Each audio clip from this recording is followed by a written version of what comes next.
শিশুদেরকে মসজিদে আসতে বাধা দিবেন না, এবং আসলে কিছু দুষ্টামি করলেও কি করবেন না, এই ধমক দিয়েন না।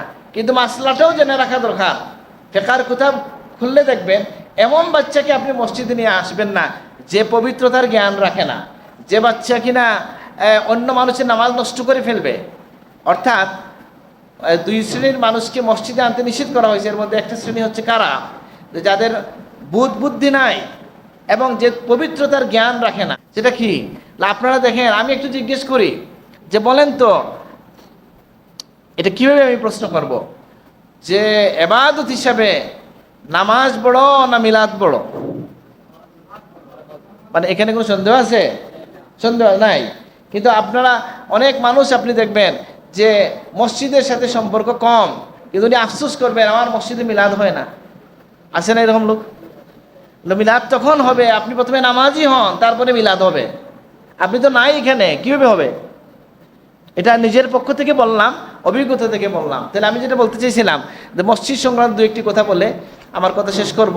যে মসজিদে যে আমরা আসি, এখনকার সময় তো অনেক কথাবার্তা চলতেছে, যে কথাগুলো নিয়ে আমি নিজে বহু জায়গায় বলছি যে শিশুদেরকে মসজিদে আসতে বাধা দিবেন না, এবং আসলে কিছু দুষ্টামি করলেও কি করবেন না, এই ধমক দিয়েন না।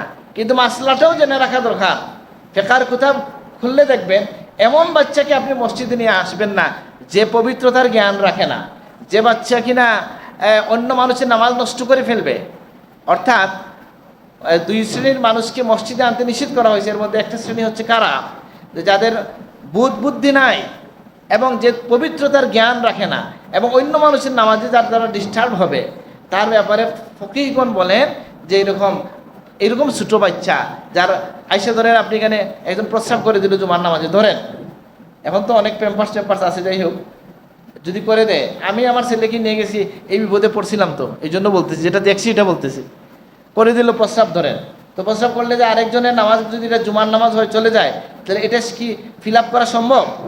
এই জন্য বাচ্চাদের মধ্যে যারা একেবারে বেবুঝ বাচ্চা, তাদের ব্যাপারে বলা হচ্ছে যে না, ফিতনার আশঙ্কায় এবং পরস্পরের ঝগড়ার সম্ভাবনা, নামাজ নষ্ট হওয়ার সম্ভাবনা ইত্যাদি কারণে অতি বেবুঝ যারা, যাদের বুঝের ঘাটতি আছে বা দুষ্টামি করার সম্ভাবনা আছে, এরকম বাচ্চা না নিয়ে আসা এটা। তবে এটাও ঠিক যে আমাদের কিছু সহ্য করতে হবে। কিছু দুষ্টামি যদি হয়ও, ফিসফিসানি কিছু যদি হয়ও, তারপরেও রেগে যাবেন না। ধরেন 7 বছরের পর থেকে মসজিদে আসবে কি আসবে না বাচ্চা? তার তো অভ্যাস হওয়া লাগবে। এবং তার স্থানটা কোথায় দেওয়া হয়েছে দেখেন, যে সে একেবারে কাতারের শেষে দাঁড়াবে, কারণ আসবে শেষে, যাবে সে সবার আগে। বুঝলেন না কথাটা? খেলাধুলা করে এসে ঢুকবে আর সালামটা ফেলে দিবে দৌড়, নাকি? এটা বাচ্চার জন্য কোনো বিষয় না, তার আসে যাওয়ার অভ্যাসটা হোক।